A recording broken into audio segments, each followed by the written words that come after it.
Our next reading is non-current liabilities or long-term liabilities, and these are the specific learning outcome statements. We will briefly overview all of these and then we will move on to the questions. First, LOS says, determine the initial recognition, initial measurement, and subsequent measurement of bonds. What are bonds?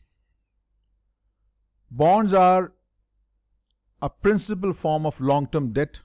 When company needs money, governmental bodies need money. So this is how they raise their finance, through issuing bonds.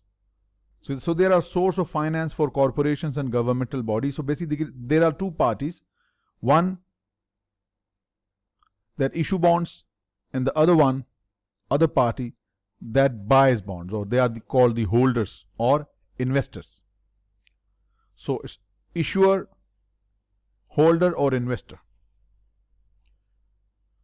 So bond basically it's a formal contractual arrangement between these two parties. And under this contract, under this arrangement, the issuer is obligated to pay the face value, sometimes called the maturity amount, sometimes called the par value of the bond at maturity, together with interest payments at stated intervals. Sometimes there is no interest in case of zero coupon bond. So remember, it's a contractual obligation, it's a contractual arrangement between the issuer and the bondholder, where the issuer will repay the par, the face value or the maturity amount to the holder at the expiration, at the maturity of the bond, and it will also be accompanied with periodic payments of interest in most of the cases called coupon. The rate of interest given to the bondholders is called the coupon rate. It is also called the stated rate. Okay, so debt issuance could be of three types. Bonds issuance basically. Bond issued at par, bond issued at discount, and bond issued at premium.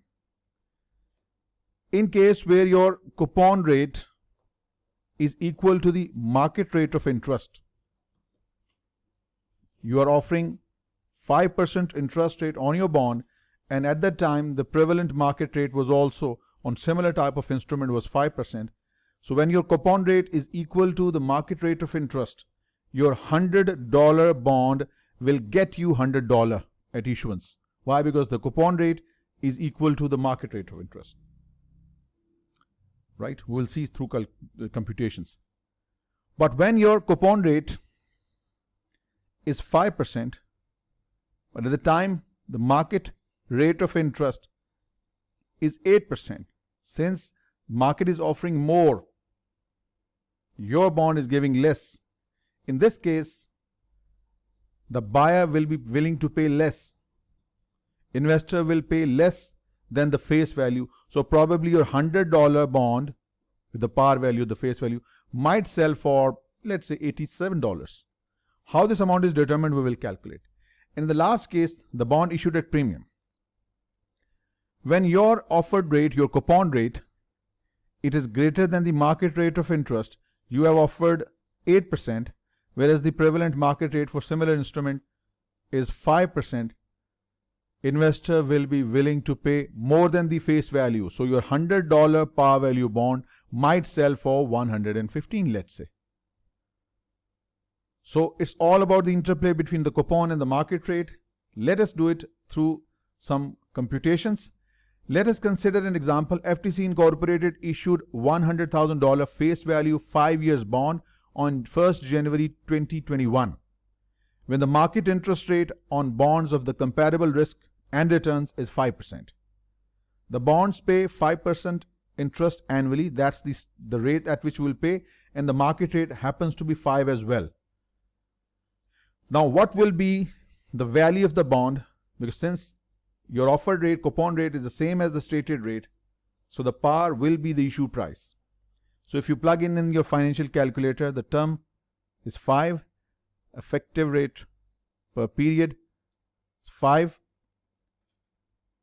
present value is to be calculated, interest payment will be 5% of the face value, that is 5,000, and the face value that will be redeemed at maturity is $100,000. If you plug in all these numbers, you will get the present value of the bond. Basically, the value of the bond is equal to present value of the coupon payments, present value of the interest payments, plus present value of the principal, the face value. Since we don't have to calculate the individual interest payments present value or the present value principal, our calculator will do it for us. So if you plug in these numbers in your calculator, you will get your result. So 5 represents N, 5 represents interest, payments 5,000, and your face value, if you calculate PV, it's exactly $100,000, and that's shown exactly here because your interest expense and your interest paid, they're the same. Remember, interest expense is calculated at MRI, market rate of interest, or the investor desired rate of return if given, and interest payment is made at coupon. So your interest expense is $5,000 as well as your interest payments $5,000. So a par value bond has been sold at $100,000. So remember, when the bond is issued at a rate which is equal to the market rate of interest, par value and the proceeds we receive, the present value, they are the same. What about the bond issued at discount? You will see. FTC Incorporated issued $100,000 face value 5 years bond on 1st January 2021 when the market interest rate on bonds of comparable risk and return is 8%. Market rate is 8%. But the bonds we are issuing, they are offering a 5% coupon. So our offered rate is less than the market rate of interest. So this face value will fetch less amount. How much less? Let us use the financial calculator. We have N5. Rate for discounting is always MRI. Present value is to be calculated. The payment is we are making is 5,000 per year. Future value or the face value at which the bond would be redeemed is 100. If you plug in these numbers,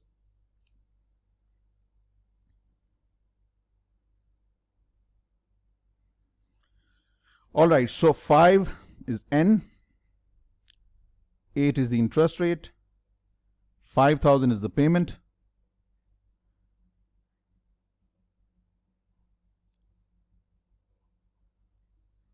$88,021. 88,021. This would be the cash received on the bond issue. Why did you receive less than $100,000? Because your coupon rate is less than the market rate of interest. So you got less than the face value of the bond, 88,021. Now let's see how the bond discount is amortized over the time. So the difference between the face value and the money received, the difference about 12,000 something or 11,000 something. This is called the discount on bond issue. How it is accounted for? Remember, interest is paid at the coupon rate 5,000. That is 5% of the par or the face value, 5,000, 5,000, 5,000, 5,000, 5,000. But the interest expense charged to income statement is carrying value multiplied by the effective rate, which is 8% or market rate. So it's 7041.75. This is what goes to income statement. This is what you pay. The difference between the interest expense and interest paid, the difference is the discount amortization. This is the discount amortized. This amount will be added to the opening balance of the bond. The closing will be 90. Next year, the interest will be 90,0630 times 8%. This is the interest expense to the income statement. This is the interest payment. The difference between the expense and payment is the discount amortization. This discount amortized in the next year will be added again. So what you see, the bond that was issued at 88,000, this discount being amortized will take the carrying value back to the par. So at the time when the bond matures, the book value will be equal to the par value. Right? So remember, when the bond is issued at lower rate than the market rate of interest, it will be sold at a discount. The discount, the difference between the face value and the issue proceeds, this is amortized over the term of the bond, and this amortization is eventually added to the carrying value, and at maturity, the bond's face value will be equal to the value that you carry in your balance sheet. Next, bond issued at premium. FTC Incorporated issue 100,000 face value bond, 5 years term. 1 January 2021 was the issuance date when the market interest rate on the bond of comparable risk and term was 5%. The bond pays 8% interest annually on 31st December. Now this time, the market rate of interest is 5%, but you're offering a coupon of 8%. Your rate coupon is higher than the rate in the market, so the bond, $100,000 bond, will sell at a higher price. What will be the value you will receive? Can be calculated using the financial calculator. 5, rate to be used for discounting 5. Interest payments will be 8,000 per year, and the face value when the bond is redeemed is $100,000. Plug in these numbers and you'll get your result. N, 5 market rate of interest, 8,000 is the interest payment. You can write negative with it, and finally CPT present value, it's 112,988.43, and that's exactly what you have, 112,988.43. This is the value to be recorded on the balance sheet because you received more than the face value, the par value of the bond. Why? Because your offered rate is more than the market rate of interest. Now what will happen? This difference, 12,988.43, it is called the premium on bond issue. This premium will be amortized just like the way we amortized the discount in the previous example. Total of all these is equal to the difference between the issue proceeds and the par value of the bond. Same is true here. When this premium will be amortized, the total of the premium amortized will be equal to 12,988.43. How does it work? As I said, interest is paid on coupon times par value. This is the coupon, 8%. So 8,000, 8,000, 8,000, 8,000, 8,000. But the interest expense is the carrying value times the MRI, that is the market rate of interest. So this is your interest expense. This is the interest payment. The difference between the interest payment and the interest expense is the premium amortization. This premium amortization every year will reduce the carrying value of your bond, and at the date of maturity, your carrying value will be the same as the face or the par value of the bond. So you just saw in the previous example that a discounted bond went up from $88 to $1,000, and a premium bond also fell from $112 to $100,000 at the date of maturity. One important point also to be noted is that discount amortization amount increases every year. Same is true for premium. Premium amortization also increases every year. You might be tested on this in some questions. So this was your LOS 1. Next, this all discuss bond issued at par, bond issued at discount, bond issued at premium. Next, financial statement impact. When you issue bond, of course you receive cash, so it will increase your assets, and at the same time you have to book the liability. In case of a par bond, this would be the value of liability at the start of the period. In case of a discount bond, this will be the value which will keep on increasing every year as the discount is amortized, and in case of a premium bond, this will be the original liability booked, which will close out at the end of the bond term to $100,000. Right? So this is the impact. Assets go up because of the issue proceeds in the first year, and the liability goes up by the time when the liability is to be settled at maturity. So liability is closed by debiting it and crediting the cash at a redemption point. So that completes your LOS 1. Next, describe the effective interest method and calculate interest expense, amortization of bond discount, premium, and interest payments. That is exactly what we have done. We have used effective interest method to amortize the discount premium, and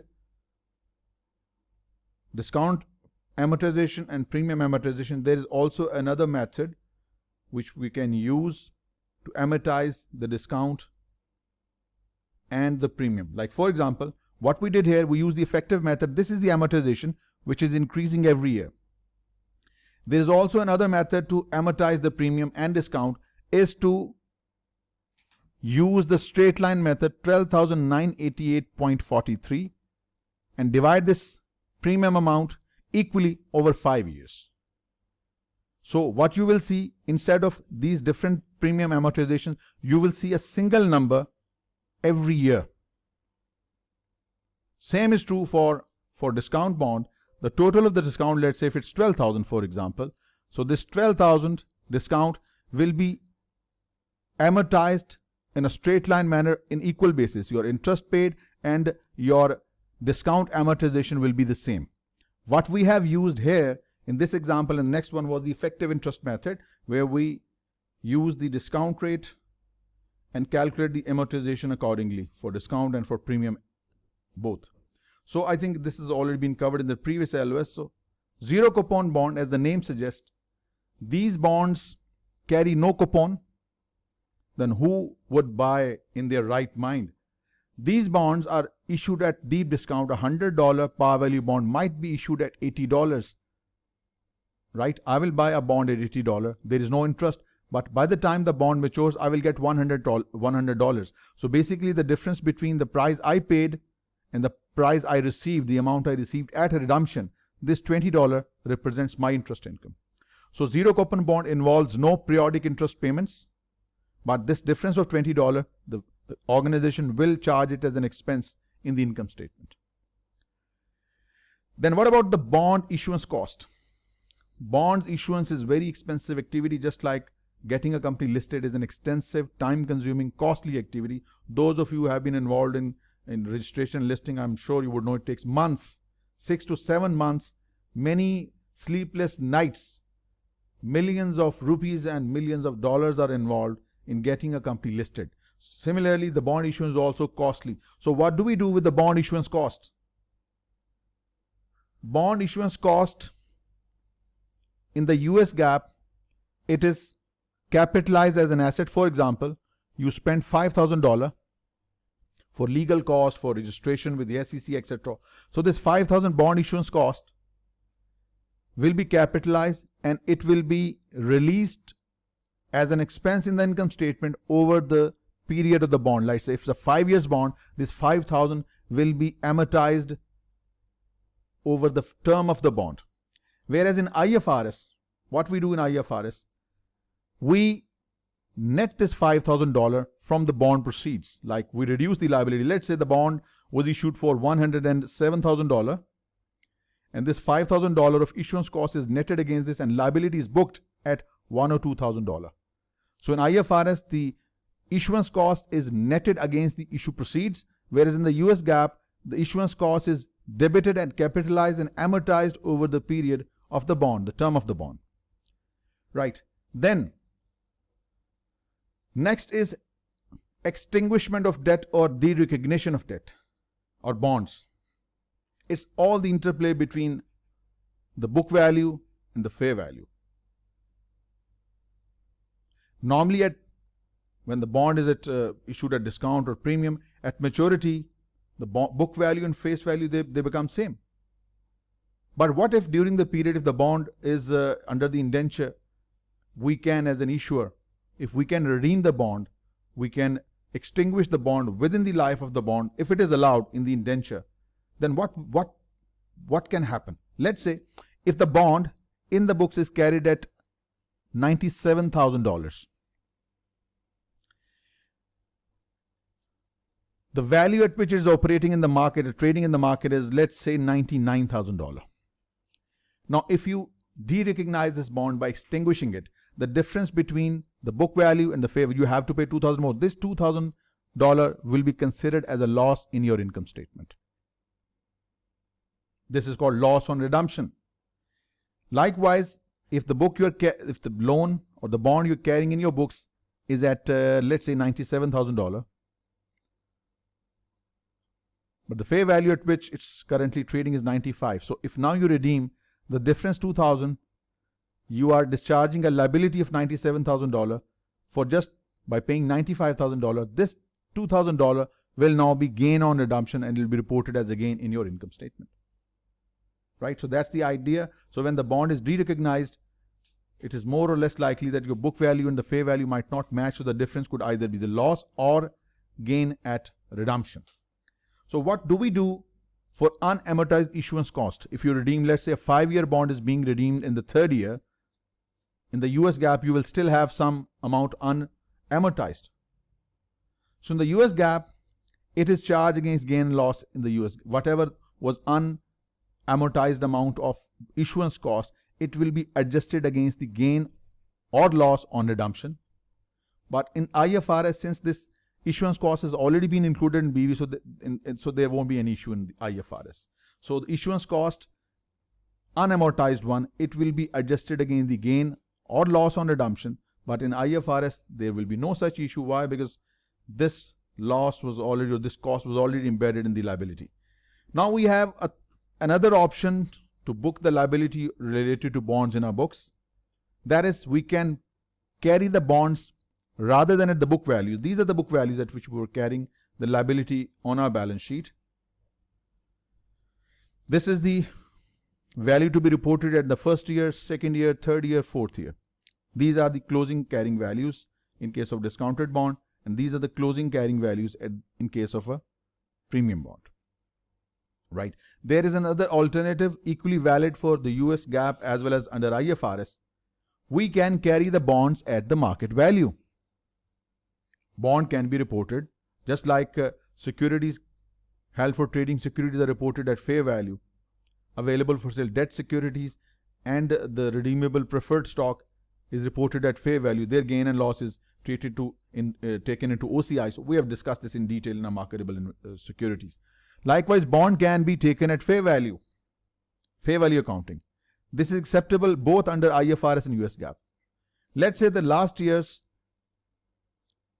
bond valuation was, as per the market value, was 100, 500. At the end of the balance sheet date, next year, the value fell to 99, 500. Now this difference will be treated as a loss in income statement. So any fair value gain and loss is reported in income statement. And of course, it will affect your balance sheet numbers, and accordingly, it will affect your ratios as well, depending upon whether the liability has gone up or down. In this case, liability has fallen, so it will affect your gearings, it will affect your leverage ratios, your solvency ratios. So accordingly, you can see that you have read many the example there. Now, what about debt issuance covenants? Covenants are restrictive clauses, restrictions placed on the lender that what he can or cannot do.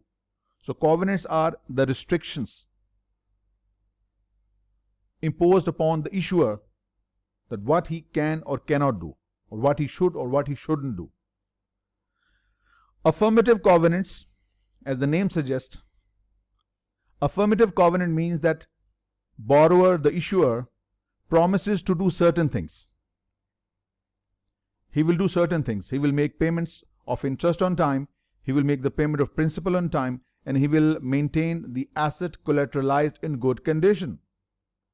So affirmative covenants mean these are the things that the issuer promises to do under the bond indenture. Negative covenants, as the name suggests, these are the restrictions on the issuer. Issuer must abstain from certain activities like issuing dividend beyond a certain limit agreed, issuing more debt. So these are the restrictions that might be placed on the issuer through affirmative and negative covenants. What is technical default? When any of the bond's covenants are breached, violated. So if covenants are violated, the bondholder under the law can demand immediate repayment of the principal. So technical default means if you are in violation of any of the covenants of the bond, then under the law, bondholder is entitled to claim the immediate repayment. Right? That term must be remembered. Now, next, describe the financial statement presentation and disclosure related to debt. So most of the disclosures would be in the footnotes and MDA.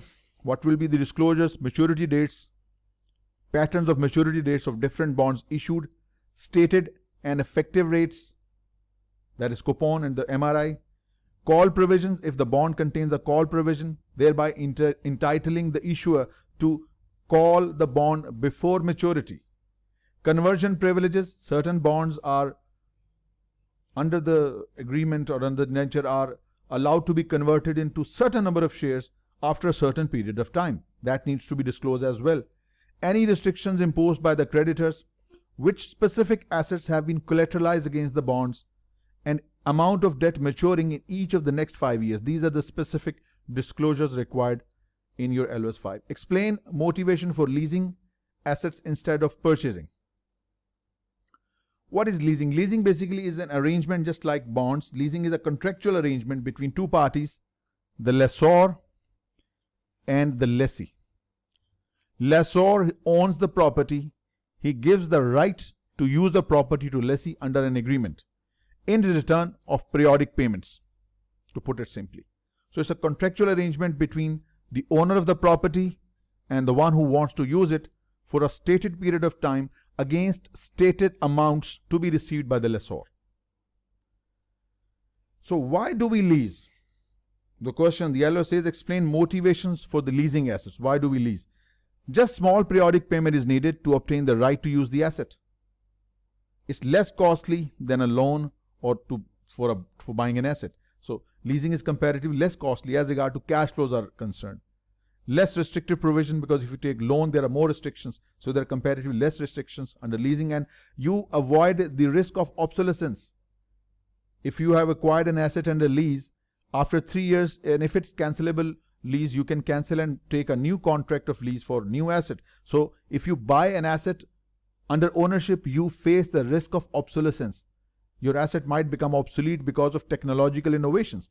Under leasing, you can always come out of the lease agreement if it's cancelable, and you can enter into a new agreement to purchase, to take on lease a new technologically improved asset. So this is a very major advantage, a major motivation for leasing.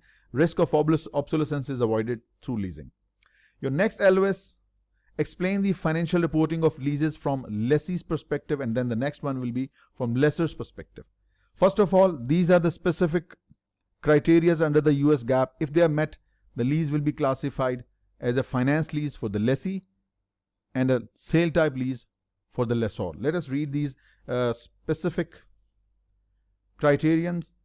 This is not included in your syllabus. I hope not in curriculum as well. If any of the 5 criteria there before, in the previous standard in the US GAAP, there were 4 conditions. Now they have added this new one. So if any of the 5 criteria is the lease is finance lease, if any of these is met, the lease is a finance lease. For lessee, it's a finance lease, and for the lessor, it's a sale type lease. What are these conditions? Transfer of ownership, it will be finance lease for the lessee and sale type lease for the lessor. Option to purchase, if the lease contains an option to purchase, the bargain purchase option, and that option is reasonably be exercised by the lessee. In that case, it's a finance lease for lessee and sale type lease for the lessor. Lease term is greater than 75% of the economic life. Let's say the asset's economic life is 10 years and the lease term is 8 years, effectively meaning 80% of the life of the asset will be under lease. If this criterion is met, again, it's a finance lease for lessee and sale type lease for the lessor. If the life and 70% of the life of the asset is covered under lease, like in this case, it means almost all of the life is under the lease then. So in that case, it will be finance lease for lessee and sale type lease for the lessor. 4th criterion, the present value of the lease payments plus any residual value guaranteed by the lessee. Let's say if the asset has a fair value of $100,000 as the inception of the lease, the lessee will make certain lease payments. The lessee has also agreed to pay certain residual amounts to the lessor. If we discount all these future payments and the residual value guaranteed by the lessee, and those payments present value is greater than $100,000, let's say if it's $1 or $2,000, or let's say it's $100,000, then such a lease will also be called as a finance lease. So it means the present value of the lease payments and the residual value, if it is greater than or equal to the fair value of the asset, the lease will be finance lease for lessee, sale type lease for the lessor. This is US GAAP, gentlemen, remember. And this is the new criterion added under the new leasing standard. The asset is so unique and special that it has no alternative use for the lessor. So if the lessor has leased this asset to you, and for the lessor this asset has no alternative use, if this criterion is met, again the newer one, it's a finance lease for lessee and sale type lease for the lessor. If none of these criteria is met, when none of the above criteria is met, lease would be operating lease for the lessee and operating or direct financing lease by the lessor.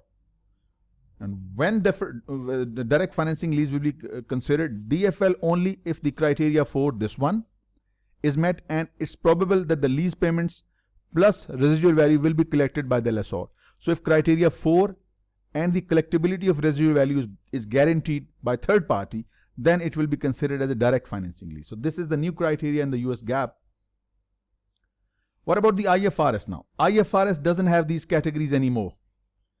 Finance and operating lease criteria is treated as same in IFRS. Let us discuss these one by one. Under IFRS, right to use asset versus short-term lease. When you say right to use asset, this incorporates your finance lease and operating lease. Accounting for finance and operating lease is the same now. Previously, operating leases were just rental payments of certain lease asset. But now the operating lease accounting and the finance lease accounting is the same. There is a small difference of treatment of assets under the operating lease. Now, every leased asset, other than the short-term lease, every leased asset, whether it's a finance lease or an operating lease under the IFRS, is to be reported on the balance sheet. Instead of debiting the asset, the right of use asset is debited. Initially, it was the asset debit, the liability credit. Now we debit the right to use, not the asset, gentlemen, ladies, not the asset itself, the right to use asset. Specific terminology of the standard. So, right to use asset versus short-term lease. Short-term lease is treated like a rental arrangement, but other leases, operating and finance, they are treated same in IFRS. You book asset and liabilities. Two parties in each lease. There are two parts. The lease payments you make, there are two parts to each payment. The one is the principal part, the remaining is the interest. And the short-term lease is considered as a rental arrangement. And interest paid, the payment of lease that you make, there are two parts to it. One is the principal and other is interest. This interest part under the IFRS can either be reported as a cash flow from operations or cash flow from financing. But under the US GAAP, I'm sure you remember, the interest payment are always reported as CFO, cash flow from operations. So finance or operating lease criteria we have discussed in the previous slide. Initial recognition for finance and operating lease under the US GAAP is the same. Initial recognition is of liability is the same. Whether it's a finance lease or operating lease under the IFRS, under the US GAAP, leases are now operating or finance are to be reported on the balance sheet as a right to use asset and the liability. So it means no longer leases would be hidden in notes. Leases now will be reflected on the face of balance sheet under the right of use asset. So initial recognition is the same for finance and operating lease. Recognition of liability is the same. It is just the treatment of assets under the finance lease and operating lease are different. Gentlemen, it needs me 2 hours to explain you leasing in detail. It's a topic that we discuss in CM in much more detail with 30 to 35 questions on leasing alone. So I don't want to jump deeper into it. You just need to have an overview, because what you will see as an analyst is on the balance sheet, how it has been accounted for, how the minimum value, minimum lease payment has been calculated, how the criteria has been met, which criteria has been met. This will be much deeper thing, which I think you don't need that. What about lease accounting for lessor? Under IFRS, finance and operating lease criteria are applicable on lessor. You didn't see this finance and capital lease here for the lessee. Lessee has right to use asset and short-term lease. Maafi finance lease and operating lease for IFRS lessees. But for the lessors, he can either report it as a finance and operating lease. Asset is removed under the finance lease. Of course, it is no longer, it is treated as a right to use asset by the lessee. Interest portion of lease is income under the finance lease. Interest part, whatever the payments he is receiving, the interest part is his income. For operating lease, lease rental is an income. Short-term lease will be considered, any amount he is receiving under the short-term lease, it is considered as income part of it. And if it is under the operating lease, it will be reported as an asset for the lessor and he will charge depreciation accordingly. For the US GAAP, there are three categorizations: sale type lease for the lessor, direct financing lease, and the operating lease. We discussed the criteria of sale type lease. If any of these five criteria are met, 1, 2, 3, 4, and 5. So it will be considered as a sale type lease for the lessor. If not, then we have the direct financing lease, and that we discussed in the previous slide as well. So when none of these criteria are met, then the lessor has the option to treat it as an operating lease and report it accordingly. Now we have types of pension plans. Just an overview. We won't be going much deeper into detail. Pension plans, basically, company maintains two types of plans. One is the defined contribution plan and one is the defined benefit plan. The difference between these: under the defined contribution plans, company contributes a specific amount into the plan every period, and it is treated as an expense in the income statement. A certain amount into the contribution plan for the benefit of the employees, and it is treated as an expense. So since it's considered as an operating expense, so any payment made for defined contribution plan, it is considered as a cash flow from operating activities. But defined benefit plan, it's a much more difficult, complex area, and of course we have just been given a couple of paragraphs in your capital notes, and of course it's not extensively discussed in your curriculum as well. What you need to know that defined benefit plan is more complicated, much more complicated than this one, because in this arrangement we will be accumulating two things simultaneously: the plan assets and the estimated obligation under the defined benefit plan. So it's a much more difficult accounting for this. So what exactly we need to know is that under defined benefit plan and defined contribution plan, what are the specific disclosures and representation on financial statements? That's what we need to know. So just remember, this is just a regular payment, periodic payment to the plan for the benefit of employees, and the payment is considered as an expense and an operating outflow from your cash flow statement. But the defined benefit plan is comparatively complex. We have given some details here. Recognition of defined benefit plan. Most of defined benefit plans are funded through pension trust funds. They manage the defined benefit plan. As I said, there will be two accumulations in two different accounts. One is the plan assets, other is the estimated obligations, estimated pension obligations. If the fair value of the plan assets is greater than the present value of pension obligations under the plan has surplus, so balance sheet will reflect net pension asset, because we need to only understand the disclosure of these plans. Detailed accounting is not given anywhere in your reading.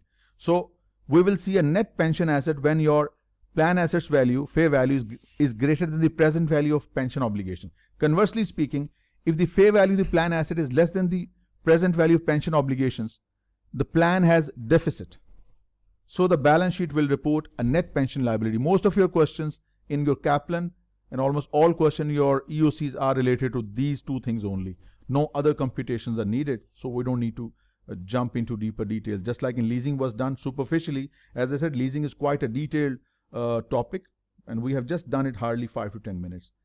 And then some components of defined benefit plan are included in net income, while others are recorded in other comprehensive. If you remember, we discussed there are 4 components of other comprehensive income: available for sale debt and preferred stock securities gain and loss, effective portion of cash flow hedge, translation gain and loss, and one of them was the defined benefit plans gain and loss. That was reported as a part of OCI. So I hope you can relate this topic to that one. So Some elements are reported as a part of income statement, and this one specifically is reported in other comprehensive income. Treatment of these cost components are similar under IFRS as well as US GAAP. This is just a brief on the very complex topic, so you might feel little, left out, but that's what you need. No need to go any further. Next, ratios. Calculate and interpret leverage and coverage ratios, that is solvency and coverage. We have done these earlier, but let us just have a quick overview. Solvency ratios give information on firm's financial leverage and ability to meet its longer term obligation. We have a couple of ratios. Debt to equity, we discussed previously in our financial statement and analysis techniques. Total debt upon total shareholder equity. If this number is higher, it means the business has solvency issues. Debt to capital, total debt upon debt and shareholders equity. Higher number indicates the company has solvency problem. Debts, total debt to total assets. So technically this and this ratio is the same. The denominator here contains the equity and debt, but this contains total assets. So these are the ratios we discussed in detail, solved many questions in our previous reading. So these are solvency ratios. Coverage ratios, we have already done these as well. What they measure: sufficiency of earnings to repay interest or other fixed charges. Do you have sufficient earnings so that we can make comfortably the payments that we are required to for interest and fixed charges? This was for financial leverage. This one, earning before interest and tax upon interest payment. Let's say if you have $100,000 earning and your interest payment is $10,000, we can comfortably pay our interest 10 times, even we have to pay once only. So this shows the level of comfort with which you can make certain fixed payments. This one is fixed charge coverage ratio, earning before interest and taxes plus lease payments divided by these fixed payments, and again, higher the number, the more comfort you have in making such fixed payments. So these are coverage ratios discussed much more in detail in your previous readings. So that's all for non-current and long-term liabilities.